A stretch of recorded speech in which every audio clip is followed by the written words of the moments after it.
Hi there, it's Betsy-Morgan, the psychic teacher. It's great to be with you. I have an interesting topic for us today: how to connect with your pet better. Can you communicate with your dog or your cat or your canary, or I don't know, I hear more and more people are getting exotic animals, but your pet? How do you connect and communicate with your pet? Let's channel on that, shall we? Let yourself relax. Take a nice relaxing breath and drop into that beautiful heart of yours. Notice when you focus on your heart and ask your guides and angels to help you to connect to them for their wisdom and the truth that they have to bring to you. You bring them in, go to your heart, and you will feel your heart open up, and it just feels so good. You will leave your mind behind. Some people I understand, get confused over leave your mind behind, but the messages come in through my mind. It's okay. Your mind will bring in a little piece of information, bring it onto your heart, feel, and if it's true, you will find yourself speaking it in a nice, even flow. And if it's not true, it will just stop on its own. You will not be able to channel something that is untrue. It will stop. And it's a beautiful way for checks and balances to happen. So at this time, relax, breathe into your heart, or if you want to, just listen and watch me. I close my eyes generally when I channel. At this time, I ask for the highest and best guides and angels, including my main channeling guide and best spiritual friend, Orion. And we remember that Orion is one of the 7 Elohims, very holy and high vibrational guide of love, the third ray of light from the divine I Am. And now I'm feeling that. Beloved sons and daughters of light on earth, please know that I am Mr. Orion, and I come to you today with some of the energy of the animal kingdom, for I am wishing to connect the love I am between you and your pet. Usually when I come to and through Morgan, Betsy-Morgan, I come with the vibration of the human form, for therein lies the answers to whatever it is you want, and I communicate to you through her.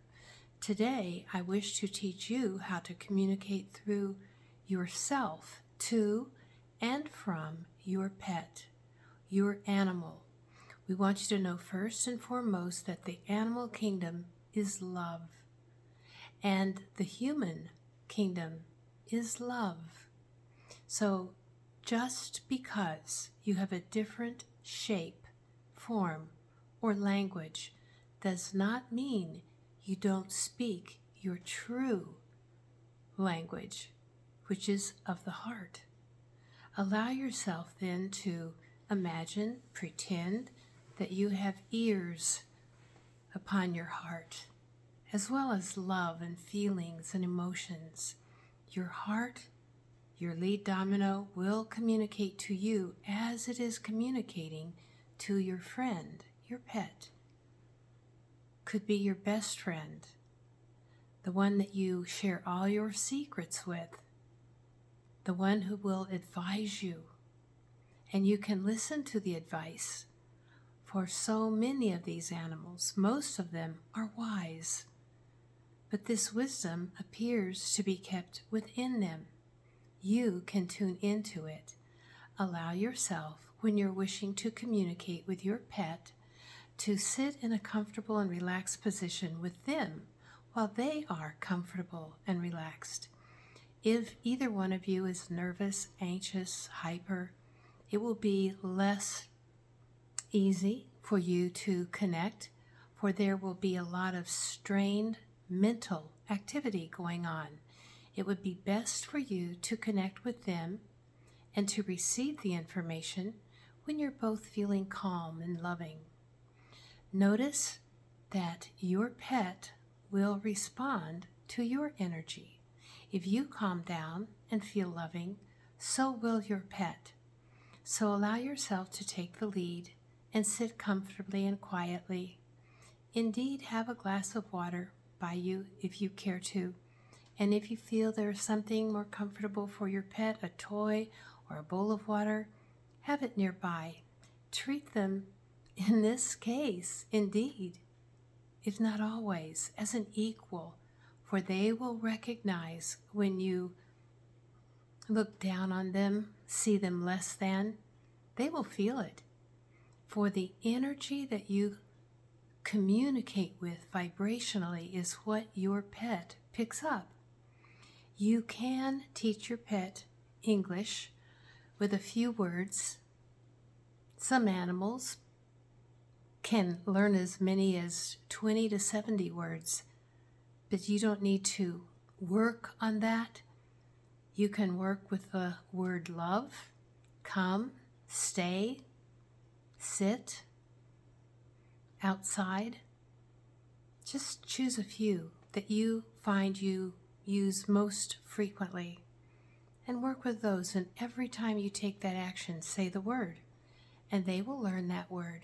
They will know, and even if they don't seem to respond, they know what you are talking about. Just be patient and give them time, months, if not a year, if you're starting with them at a very young age, to communicate non-verbally. Allow yourself to relax, be calm, be loving, and allow your pet also. As you sit, go to your heart, and therein ask your question. Something simple for you to begin with. Do you love me? Do you know I love you? What do you need more of? Are you happy?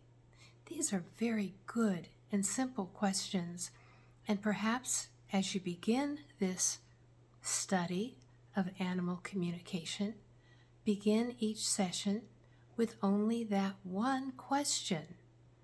That's enough to start. And then as you learn and realize that you are receiving information and answers, then you can share non-verbally with your pet. Today we're going to ask a second question. When you are talking non-verbally, without words, to your pet, you are communicating vibrationally, and you do not need to worry about if they understand or comprehend all the words that you are using. For remember, you are doing this vibrationally.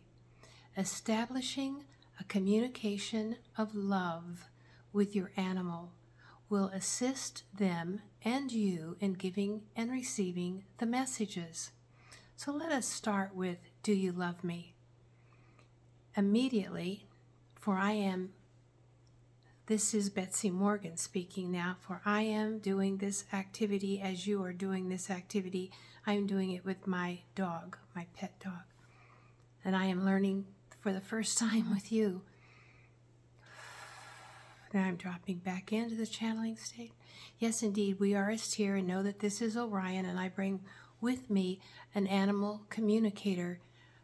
And we wish for you, when you do your study or work or fun with your pet, to invite in a spiritual, invisible animal communicator to help you. And this spirit guide will impress upon your awareness, your knowingness, information and messages and guidance, so that you can move more freely and easily into communicating with your pet and understanding what they want, what they need, and what they are saying. Start with, do you love me? And as you do this, you will feel a direct impression of what I am receiving is yes. Those of you who are asking this question, we are getting a vibrational, quick yes. Most pets will love their master, period. Even if the master, unfortunately, is not loving to the pet. Pets are givers of love and light. Pets tend to just love, and when loved in return, become unconditionally loving and protective and kind to the master.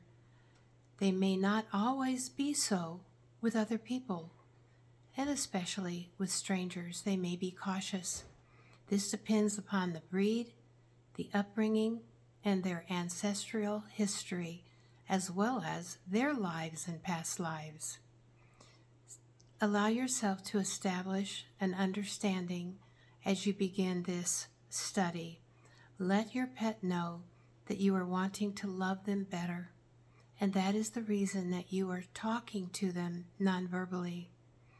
Explain that nonverbally to them. I love you, and I want to love you even better.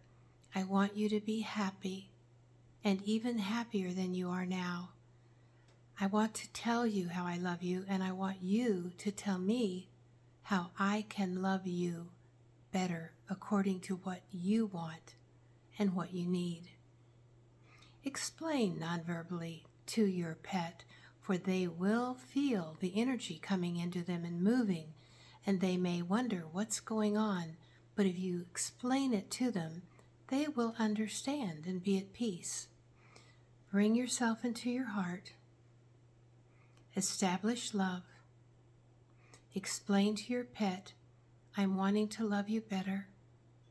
I'm sending you the frequency of love right now, and I wish to ask you one question. Do you love me?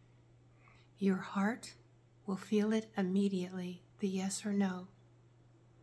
If it is a yes, you can say thank you.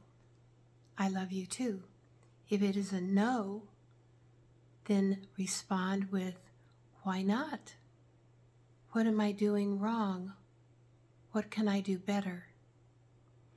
Talk to your pet nonverbally, just as you would talk to a human being that was or is emotionally, we might say, understanding. We know that everyone knows human beings that are emotionally not as, you might say, educated or qualified to respond. Pets generally are when you talk nonverbally. We know, as you do, that some pets are aggressive. Again, that has to do with their belief systems and their history and their breed. We would suggest that you talk to these aggressive pets when, of course, they are quiet and you are quiet. You will be able to talk to their soul energy as well as their personality. And you can ask, may I talk to the soul? May I talk to the personality? For they are two different levels.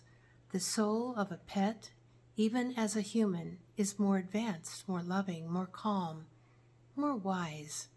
And the personality of a pet and a human will reflect the level of emotional maturity that they have engaged from their soul into this incarnation.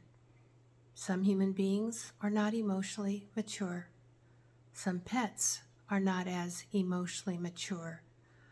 But we laugh when we share with you that, generally speaking, animals, pets, are more emotionally mature than humans. Humans have a very strong ego and reasonability to justify why they are the way they are or respond the way they respond, so that they can always appear to be a winner or better. Animals do not have this. Animals, with you, their master, just love, and they expect you to be the master, the winner, the one that is above, you might say, above them. And they will allow this lovingly, willingly. Allow yourself to have confidence in that and love them genuinely and love them with as much love, generously, as much as you can muster up in your heart. Give it to them. They will feel the love. They will relax anxiety that they may have picked up from another owner or another incarnation. Love them and tell them, you can be at peace with me. I will just love you. I will not harm you. And you and I will learn to talk to each other non-verbally so that I can be a better master. And perhaps, if you so choose, you can be a better pet so that we can have more love and more fun. It is possible that you and your pet will bond, imprint your energies so well upon each other that you can reincarnate. Your pet, if a dog or cat or so forth, can change its animal form into another animal and meet you in this incarnation at another time. And this does occur more frequently than you may imagine. It happens approximately 40 to 50% of the time. It is not so common that an animal take a human form. That's rare. It's happened a few times on occasion. Generally, it has begun with a human wanting to experience being an animal and then coming back to human form. It makes that human very, very domesticated, very much in love with animals, for it understands and might become an animal communicator, for it does understand invisible signs and the energy for what an animal is saying and knows how to promote a response of like kind even when speaking out loud verbally. We wish to repeat some of the main points for you. In talking to your pet, allow yourself to feel loving and relaxed. Invite your pet to sit next to you. Allow your pet some time to relax. You can do this by bringing your pet a favorite toy or a bowl of water. Have a glass of water for yourself and send love. Just feel love for your pet. Imagine the frequency moving from your heart to theirs. See yourself in your mind, loving your pet, petting your pet, laughing gently with your pet, and then silently speak your question. The vibration will move into your pet's auric field and will communicate to your animal the question that you're holding in your heart. The animal's heart will respond and answer. It can't help it. Because the animal's love for you is so great, it will just answer, no resistance. And you will then feel, see, hear, or know the answer. Every human being has an ability to receive psychic information. And if you are willing to allow yourself a yes on that, you will be able to gain more and more insight and information from your pet. You will feel, hear, see, or know what your pet is saying to you. Trust yourself. As you trust yourself and maybe even write down the answer in a journal, you will find that your gift of animal communication will grow. In a relaxed space with love, send the question to your animal, and then in a relaxed and accepting, trusting place, receive the answer. Trust the answer. Perhaps write down the answer. When you feel, and when you feel that your animal is ready, you can say silently, let's ask another question. This is fun. I love you dearly. Thank you for answering me. My next question is, what would you like more of? And if the pet says, I want more treats, you can respond, I give you as much as is healthy for you, because I love you, I can only give you so much, just like I myself can only eat so much candy. Have fun. Be a friend. Laugh. Live and trust. You can do this, for your animal already loves you and is willing to take your lead into loving you even better. And so it is with love. We send you a gift, which is a loving animal communicator spirit guide. You can receive this guide now if you're willing. Bring the guide into your auric field. This guide will be on standby with you. And if you want another guide that you can trust, please call a spirit guide that you trust, such as Jesus or Buddha. For me, it would be Orion. Orion, by the way, is a wonderful guide who loves us. And if you can feel his love, bring him in to be with you so that you can receive the information even more easily. Remember, as they said, have fun with this. Create a hobby, create a skill, create a career. Thank you for listening and being with me. Enjoy your pet, and I'll see you again next time. Bye-bye.